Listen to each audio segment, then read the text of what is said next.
श्री गणेशाय नमः। श्री शिवाय नमस्तुभ्यम। श्री शिवाय नमस्तुभ्यम।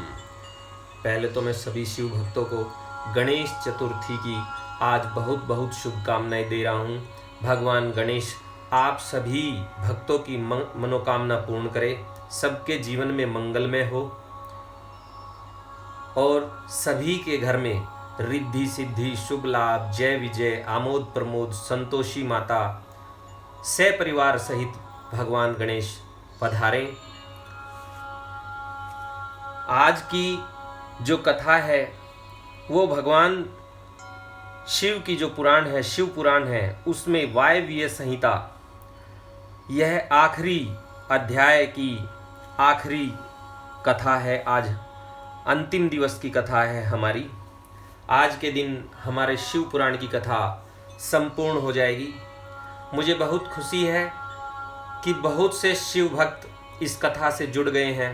मुझे उम्मीद भी नहीं थी, कोई आशा नहीं थी, इतनी आशा नहीं थी कि इतने शिव भक्त एक महीने के अंदर ही इतना प्रेम करते हैं भगवान शंकर से।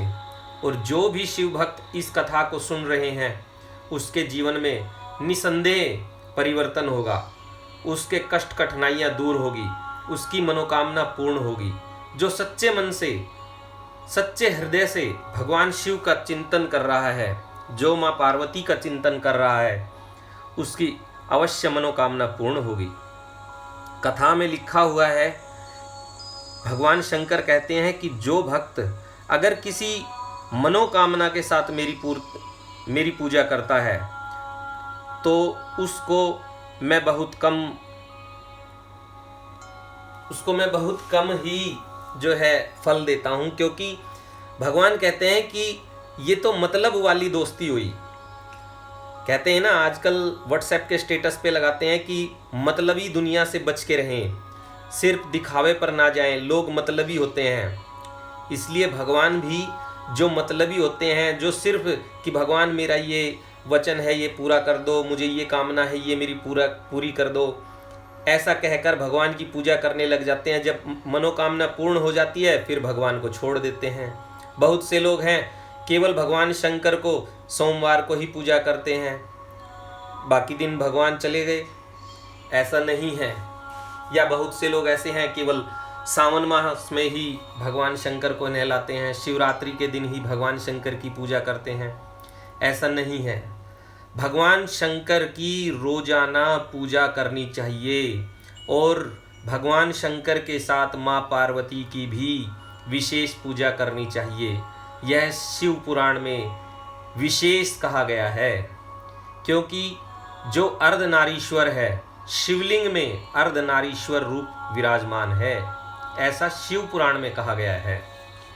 इसलिए सभी भक्तों से अनुरोध है कि वो हर रोज सवेरे अपने नित्य कर्म करके नहा धो के सच्चे मन से एक लोटा जल और इच्छा अनुसार पुष्प या किसी भी वृक्ष की पत्तियां, जो कोमल कोमल पत्तियां हैं, सुंदर बिना कटी हुई, पुष्प ऋतु अनुसार पुष्प, ये सब भगवान शिव को अर्पित करें।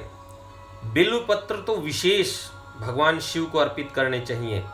अगर बिल्व पत्र ना मिले तो आप हथेली की जो 3 उंगलियां, जो बड़ी उंगलियां हैं, उनको भी चंदन लगाकर भगवान पर अर्पित कर सकते हैं, मन में ये ध्यान करके कि ये 3 उंगलियां बिल्व पत्र हैं और हम आपको समर्पित कर रहे हैं। अगर बिल्व पत्र ना मिले तब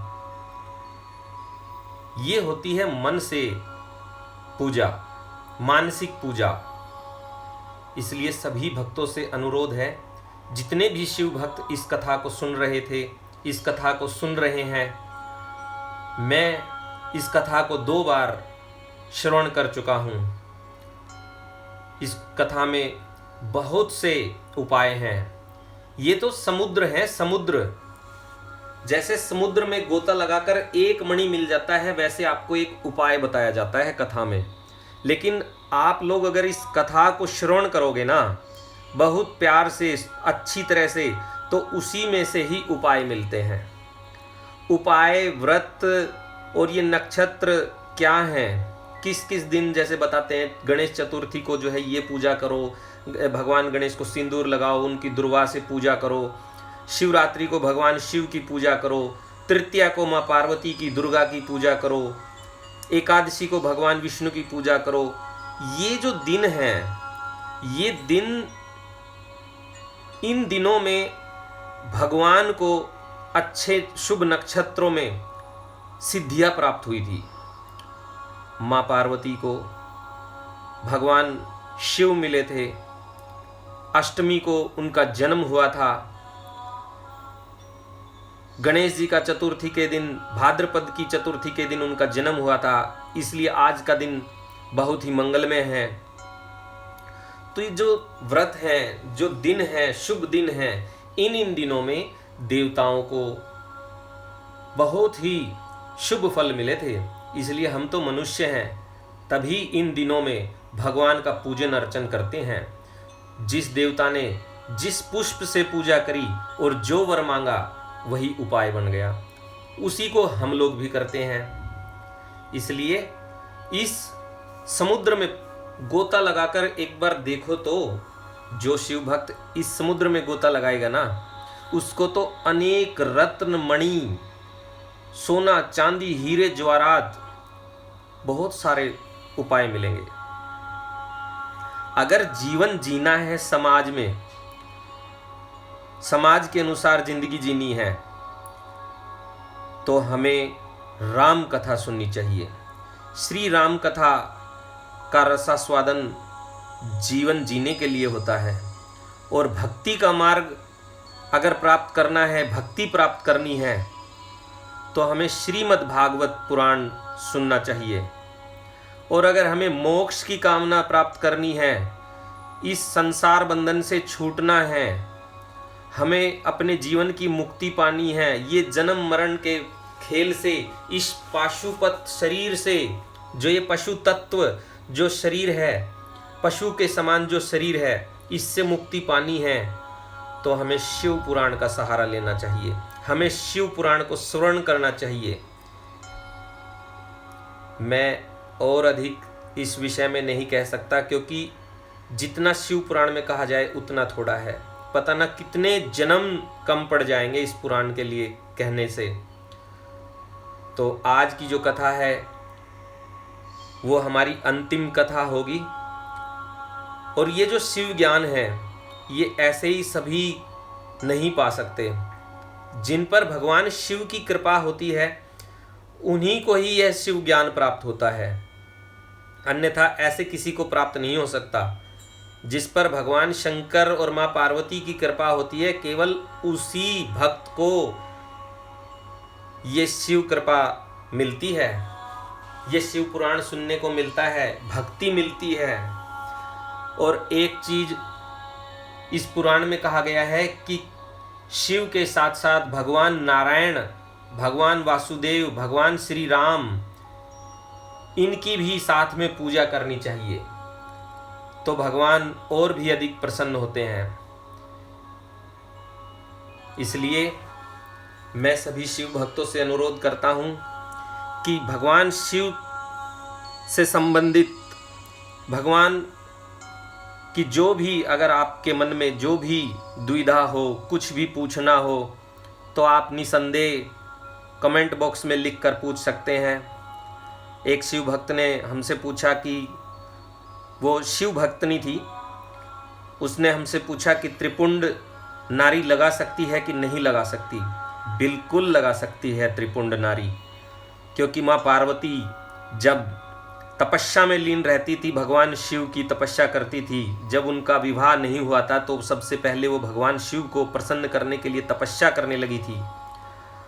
तो वो अपने मस्तक पर त्रिपुंड धारण करती थी, और त्रिपुंड धारण करके ही भगवान शंकर की पूजा करनी चाहिए।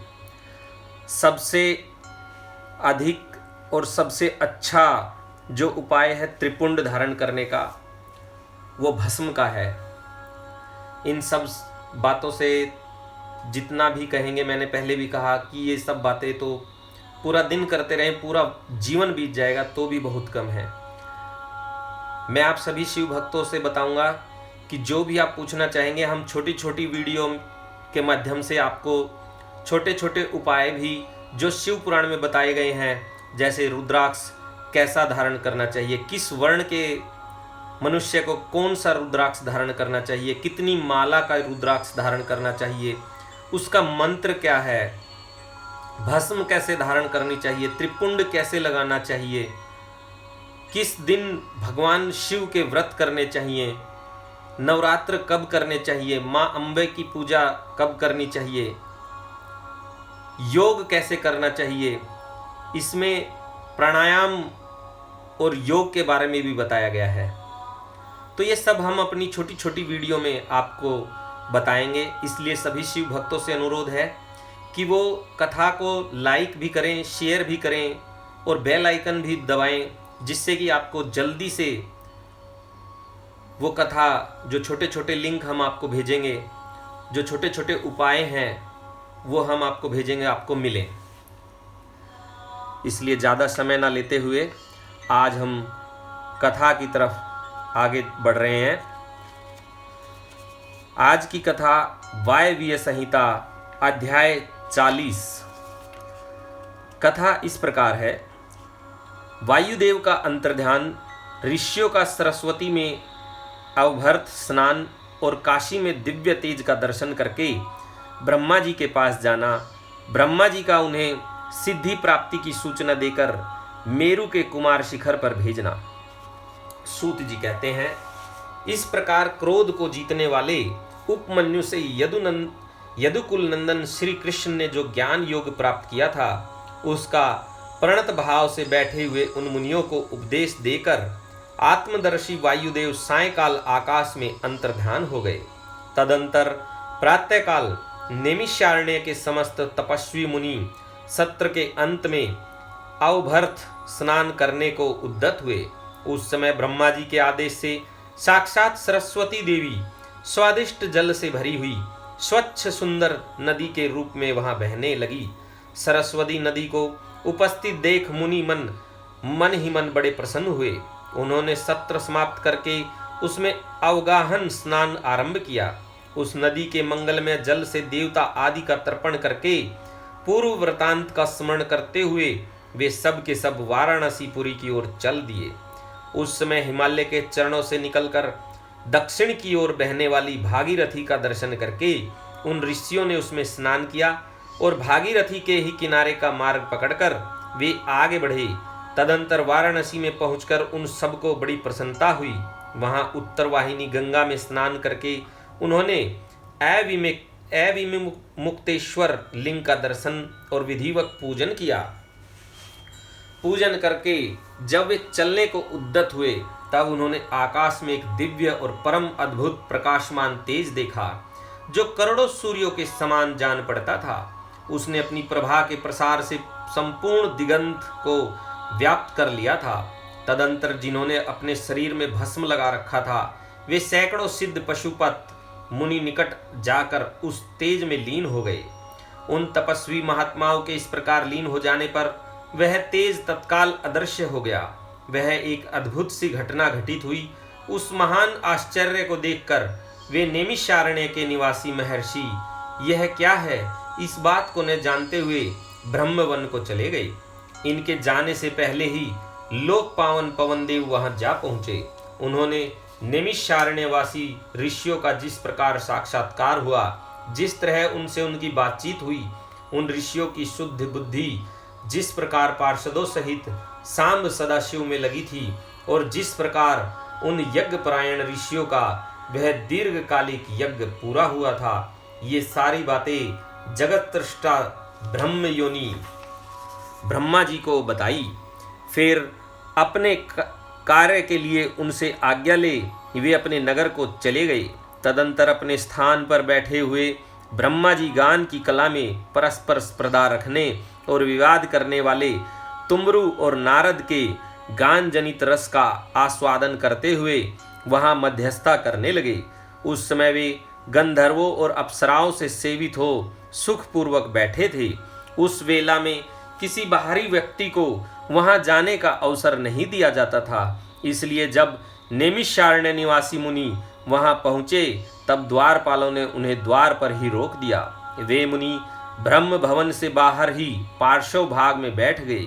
इधर संगीत गोष्ठी में नारद ने तुमरु की समानता प्राप्त की। तब परमेष्टि ब्रह्मा ने उन्हें तुमरु के साथ रहने की आज्ञा दी और वे पारस्परिक स्पर्धा को त्याग कर तुमरु के परम मित्र हो गए। तत्पश्चात गंधर्वों और अप्सराओं से घिरे हुए नारद नकुलेश्वर महादेव को वीणा गान सुनाकर संतुष्ट करने के लिए तुमरु के साथ ब्रह्म भवन से उसी प्रकार निकले जैसे मेघों की घटा से सूर्यदेव बाहर निकलते हैं। उस समय मुनिवर नारद को देखकर उन 6 कुलों में उत्पन्न हुए ऋषियों ने प्रणाम किया और बड़े आदर के साथ ब्रह्मा जी से मिलने का अवसर पूछा। नारद जी का चित्त दूसरी ओर लगा था और वे बड़ी उतावली में थे, अतः उनके पूछने पर बोले, यही अवसर है, आप लोग भीतर जाइए। यह कहते हुए वे चले गए।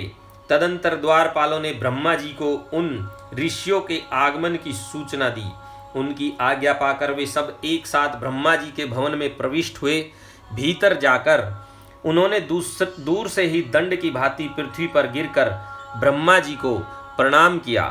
फिर उनका आदेश पाकर वे ऋषि उनके पास गए और चारों ओर से उन्हें घेर कर बैठे। उन्हें वहां बैठा देख कमलासन ब्रह्मा ने उनका कुशल समाचार पूछा और बताया कि मुझे तुम लोगों का सारा वृतांत ज्ञात हो चुका है, क्योंकि वायुदेव ने ही यहाँ सब कुछ कहा है। अब तुम बताओ, जब वायुदेव तुम्हें कथा सुनाकर अदृश्य हो गए तब तुमने क्या किया? देवेश्वर ब्रह्मा के इस प्रकार पूछने पर उन मुनियों ने अवभर्त स्नान के पश्चात गंगा तीर्थ में जाने, वाराणसी की यात्रा करने, वहां देवेश्वरों द्वारा स्थापित शिवलिंगों और अविमुक्तेश्वर लिंग के भी दर्शन पूजन करने, आकाश में महान तेज पुंज के दिखाई देने, कतिपय महर्षियों के उस समय में लीन होने तथा फिर उस तेज के अदृश्य हो जाने की सब बातें ब्रह्मा जी से विस्तार पूर्वक उन्हें बारंबार प्रणाम करके कही। साथ ही यह भी बताया कि हम अपने मन में बहुत विचार करने पर भी उस तेज को ठीक ठीक जान न सकें। मुनियों का कथन सुनकर विस्त्रष्टा चतुर्मुख ब्रह्मा ने किंचित सिर हिलाकर गंभीर वाणी में कहा, महर्षियों, तुम्हें परम उत्तम पारलौकिक सिद्धि प्राप्त होने का अवसर आ रहा है।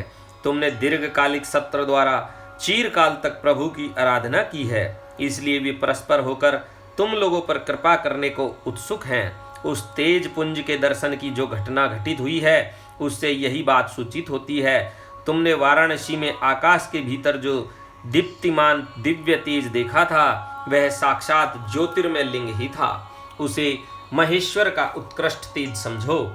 उस तेज में श्रोत और पाशुपत व्रत का पालन करने वाले मुनि जो स्वधर्म में पूर्णतः निष्ठा रखने वाले थे और अपने पाप को दग्ध कर चुके थे, लीन हुए हैं। लीन होकर वे स्वस्थ एवं मुक्त हो गए हैं। इसी मार्ग से तुम्हें भी शीघ्र ही मुक्ति प्राप्त होने वाली है। तुम्हारे देखे हुए उस तेज से यही बात सूचित होती है। तुम्हारे लिए यह वही समय देव व स्वयं उपस्थित हो गया है। तुम मेरु पर्वत के दक्षिण शिखर पर जहाँ देवता रहते हैं जाओ। वहीं मेरे पुत्र सनत कुमार जो उत्कृष्ट मुनि हैं निवास करते हैं। वे वहाँ साक्षात भूतनाथ नंदी के आगमन की प्रतीक्षा में हैं। पूर्व काल की बात है, सनत कुमार अज्ञानवश अपने को सब योगियों का शिरोमणि मानने लगे थे, इसलिए दुर्विनीत हो गए थे। यही कारण है कि उन्होंने किसी समय परमेश्वर शिव को सामने देखकर भी उनके लिए उचित अभ्युत्थान आदि सत्कार नहीं किया। वे अपने स्थान पर निर्भय बैठे रहे। उनके इस अपराध से कुपित हो नंदी ने उन्हें बहुत बड़ा ऊंट बना दिया। तब उनके लिए मुझे बड़ा शोक हुआ और मैंने दीर्घ काल तक महादेव और महादेवी की उपासना करके नंदी से भी बड़ी अनुनय विनय की। इस प्रकार प्रयत्न करके किसी तरह उनको ऊंट की योनि से छुटकारा दिलाया और उन्हें पूर्ववत सनत कुमार रूप की प्राप्ति कराई। उस समय महादेव जी ने मुस्कुराते हुए से अपने गणाध्यक्ष नंदी से कहा, अनग, सनत कुमार मुनि ने मेरी ही अवहेलना करके अपना वैसा अहंकार प्रकट किया था, अतः तुम ही उनको मेरे यथार्थ स्वरूप का उपदेश दो। ब्रह्मा का ज्येष्ठ पुत्र मूढ़ की भांति मेरा स्मरण कर रहा है, अतः मैंने ही उसको तुम्हें शिष्य के रूप में दिया है। तुमसे उपदेश पाकर वह मेरे ज्ञान का प्रवर्तक होगा और वही तुम्हारा धर्माध्यक्ष के पद पर अभिषेक करेगा। महादेव जी के ऐसा कहने पर समस्त भूतगणों के अध्यक्ष नंदी ने प्रातःकाल मस्तक झुकाकर स्वामी की वह आज्ञा सिरोधार्य की तथा सनत कुमार भी मेरी आज्ञा से इस गणराज नंदी को प्रसन्न करने के लिए मेरु पर दुष्कर्ष तपस्या कर रहे हैं। गणाध्यक्ष नंदी के समागम से पहले ही तुम लोग सनत कुमार से मिलो, क्योंकि उन पर कृपा करने के लिए नंदी शीघ्र ही वहां आएंगे। विश्व योनि ब्रह्मा के इस प्रकार शीघ्र आदेश देकर भेजने पर वे मुनि मेरु पर्वत के दक्षिणवर्ती कुमार शिखर पर गए। यह अध्याय समाप्त हुआ। इससे अगला अध्याय जो कि अंतिम अध्याय है,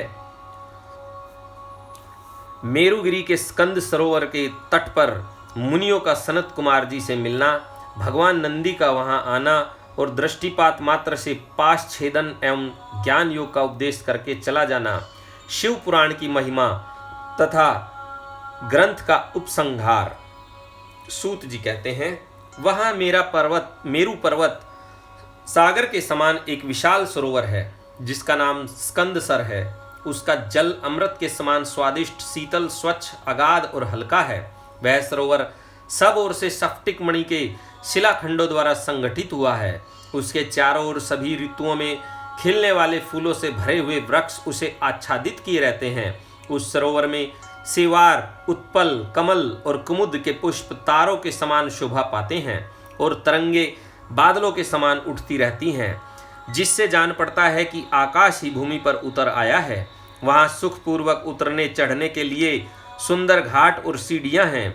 वहाँ की भूमि नीली शिलाओं से आबद्ध है। आठों दिशाओं की ओर से वह सरोवर बड़ी शोभा पाता है। वहाँ बहुत से लोग नहाने के लिए उतरते हैं और कितने ही नहाकर निकलते रहते हैं। स्नान करके श्वेत यज्ञोपवीत और उज्ज्वल कौपीन धारण किए, वल्कल पहने, सिर पर जटा अथवा शिखा रखाए या मुंड मुड़ाए, ललाट में त्रिपुंड लगाए, वैराग्य से विमल एवं मुस्कुराते मुख वाले बहुत से मुनि कुमार घड़ों में, कमलिनी के पत्तों के दोनों में, सुंदर कलशों में, कमंडलुओं में तथा वैसे ही कारकों, करवों आदि में अपने लिए, दूसरों के लिए, विशेषतः देव पूजा के लिए वहां से नित्य जल और फूल ले जाते हैं। वहां इष्ट और शिष्ट पुरुष जल में स्नान करते देखे जाते हैं। उस सरोवर के किनारे की शिलाओं पर तिल, अक्षत, फूल और छोड़े हुए पवित्र दृष्टिगोचर होते हैं। वहां स्थान स्थान पर अनेक प्रकार की पुष्प बलि आदि दी जाती है। कुछ लोग सूर्य को अर्घ देते हैं और कुछ लोग वेदी पर बैठकर पूजन आदि करते हैं। उस सरोवर के उत्तर तट पर एक कल्प वृक्ष के नीचे हीरे की शिला से बनी हुई वेदी पर कोमल मृगचर्म बिछाकर सदा बाल रूपधारी संत कुमार जी बैठे थे। वे अपनी अविचल समाधि से उसी समय उपरत हुए थे। उस समय बहुत से ऋषि मुनि उनकी सेवा में बैठे थे और योगीश्वर भी उनकी पूजा करते थे। नैमिषारण्य के मुनियों ने वहां सनत कुमार जी का दर्शन किया, उनके चरणों में मस्तक झुकाया और उनके पास पास बैठ गए। सनत कुमार जी के पूछने पर उन ऋषियों ने उनसे ज्यों ही अपने आगमन का कारण बताना आरंभ किया, त्यों ही आकाश में दुंदुभियों का तुमुल नाद सुनाई दिया।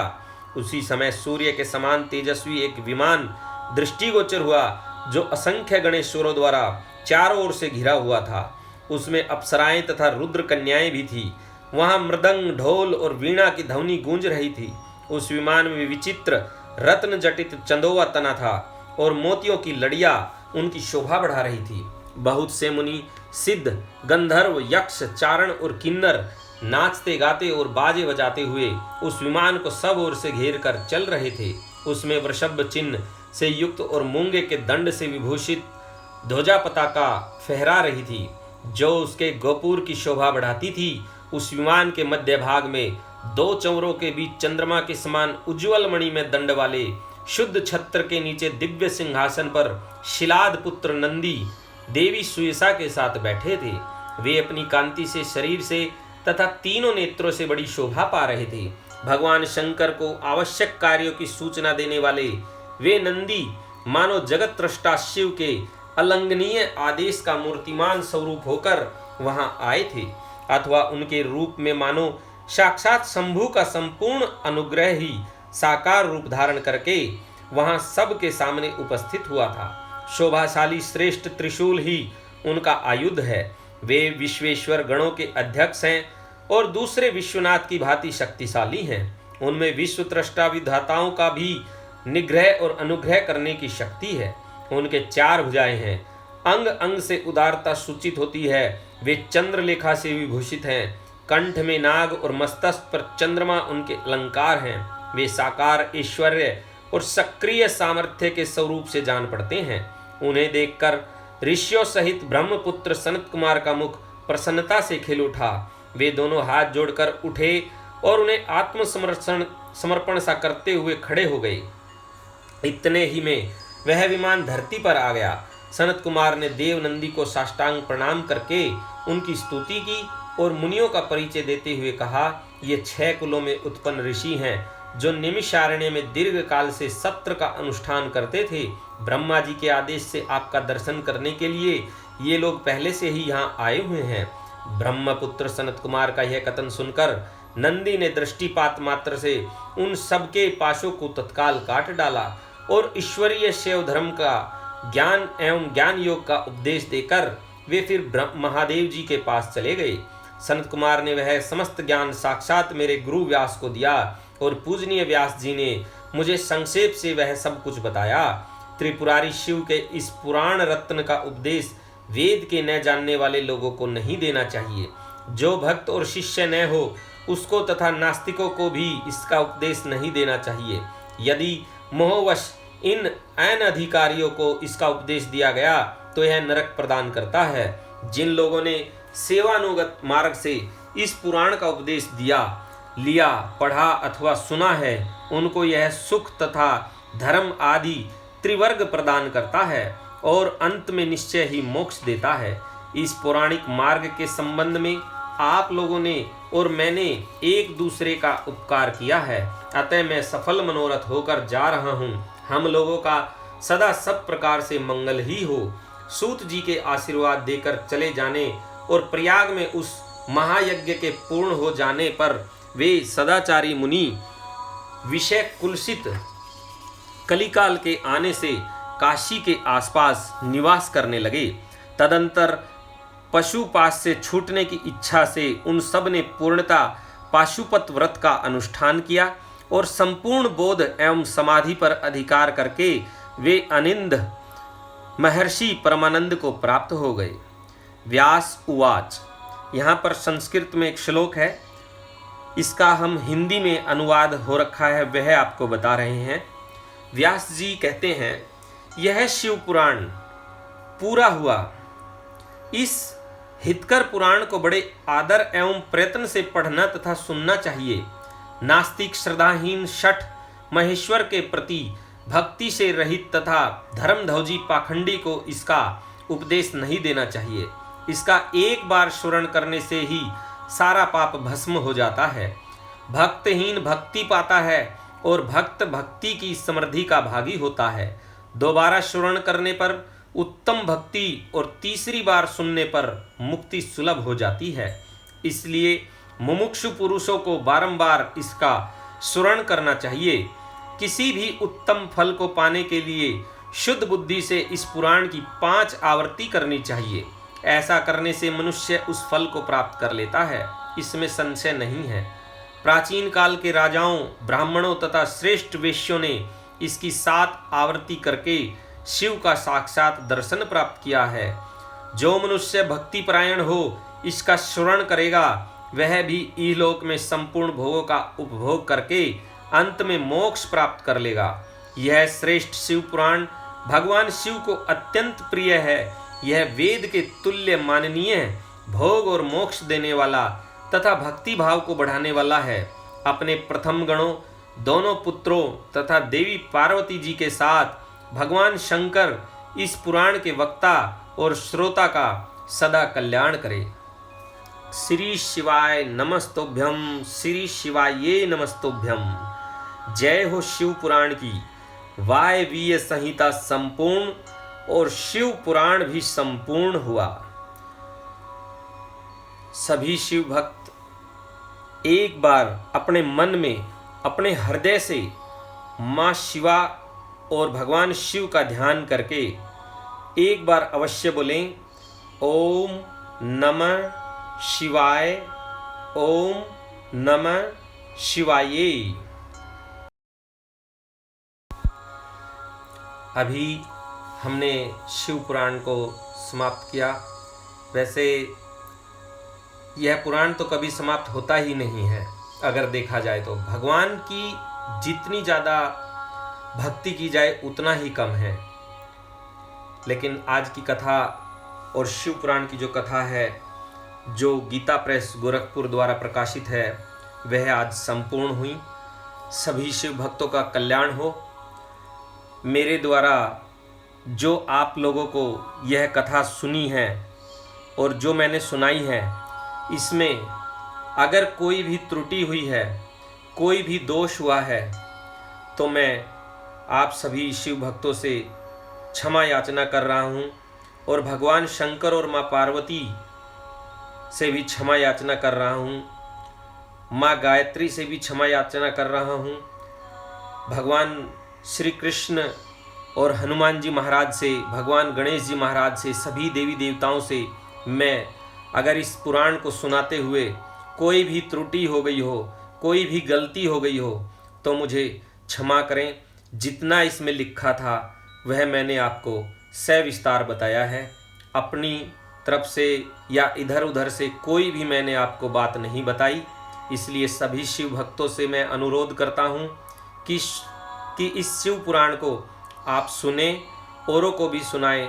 अगर समय मिले तो आप इसका श्रवण करें। आप अपना कार्य करते हुए इसको श्रवण करते रहें। आप ऑफिस में जाएं तो श्रवण करते रहें, लेकिन इस शिव पुराण को अवश्य श्रवण करें। ये जीवन में मोक्ष प्राप्त कराता है, साथ कुछ नहीं जाएगा।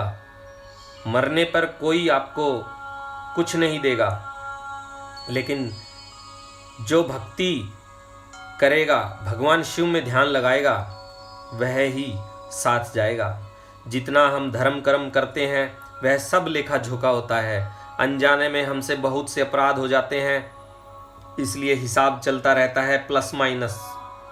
ये जरूर याद रखना सभी शिव भक्त, हमें यहीं पर ही भुगत कर जाना होता है। हम नहीं भुगतेंगे, हमारे बच्चे भुगतेंगे, हमें आगे जन्म लेना पड़ेगा तब भुगतेंगे। इसलिए अपने इस पशु तत्व को मिटाने के लिए, इस पशुपाश से छूटने के लिए भगवान शिव की भक्ति करनी चाहिए। इस शिव पुराण को समुद्र समझें और इस समुद्र में गोता लगाएं। अभी हम आरती करेंगे। हमने यह कथा हमारे घर में हमारे लड्डू गोपाल जी हैं, जिसको कि हमने 6 वर्ष से इनकी सेवा ले रखी है। नित्य इनको रोज इनको नहलाना धुलाना, इनका खाना, इनको भोजन कराना, तुलसी पात देना, इनकी सेवा करते हैं। शाम को इनको सुलाते हैं, इनके चरण दबाते हैं, चंदन इत्र की मालिश करते हैं, और भी बहुत सारे इत्र हमने ला रखे हैं, उनकी मालिश करते हैं। और यह कथा इन्होंने बहुत ही ध्यानपूर्वक बैठकर सुनी है। मैं आशा करता हूँ जो भी शिव भक्त ये कथा सुन रहे हैं, भगवान वासुदेव से, श्री बाके बिहारी जी से, मेरे लड्डू गोपाल से प्रार्थना करता हूँ कि उन सभी शिव भक्तों की मनोकामना पूर्ण करें, जो मनोकामना अपने मन में धारण करके और कथा सुन रहे हैं। अभी आरती करेंगे भगवान शंकर की, क्योंकि आज यह पुराण हमारा पूरा हुआ।